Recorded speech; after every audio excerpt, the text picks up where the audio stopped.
Welcome back to my channel.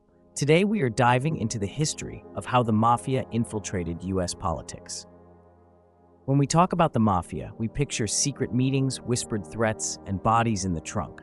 But what if I told you, the Mafia didn't just control the streets, they walked the halls of Congress. They dined with mayors, funded presidents, and fixed elections. This is the shocking true story of how organized crime infiltrated US politics, and how some of the most powerful men in America were on the Mafia's payroll. In the 1920s, Prohibition made mobsters rich, but it also made them political.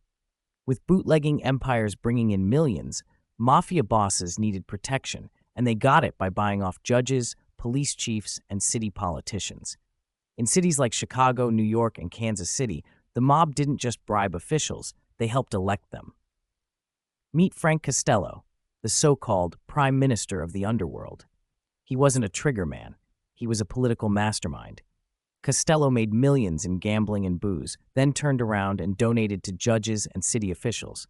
He even handpicked Tammany Hall candidates in New York, and they won. Odd years after that, you must have in your mind some things you've done that you can speak of to your credit as an American citizen. If so, what are they? Paid my tax. The Mafia didn't just corrupt politicians, they took over the unions. Why? Because unions controlled jobs, contracts, and billions in pension funds. Men like Jimmy Hoffa, president of the Teamsters, became power brokers. Hoffa worked with the Mafia to secure control of America's most powerful labor union. In return, politicians who needed union support and their votes turned a blind eye to the mob's involvement. Here's where things get really murky. In the 1960 election, Joseph Kennedy, JFK's father, allegedly sought help from the Chicago mob to deliver key states like Illinois and West Virginia. Sam Giancana, a powerful Mafia boss, may have helped swing the vote by influencing union bosses and vote counters. JFK won by the narrowest of margins. But when Attorney General Robert F. Kennedy began cracking down on the mob after the election, the Mafia felt betrayed. Some theorists believe this betrayal helped fuel conspiracy theories around JFK's assassination. After the failed Bay of Pigs invasion, the U.S. wanted Fidel Castro gone. Who did they turn to? The Mafia. In a bizarre Cold War alliance, the CIA worked with mobsters like Giancana and Johnny Roselli to plan assassinations of Castro, including poisoned cigars and exploding seashells. Why? Because the Mafia had lost millions in Havana casinos after Castro's revolution. So the mob and the CIA found a common enemy and teamed up.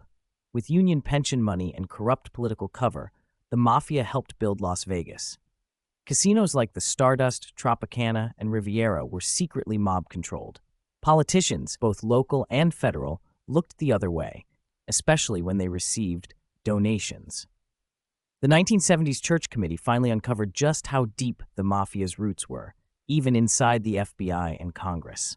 In the late 1970s and 80s, things changed. Laws like RICO allowed prosecutors to go after entire crime families.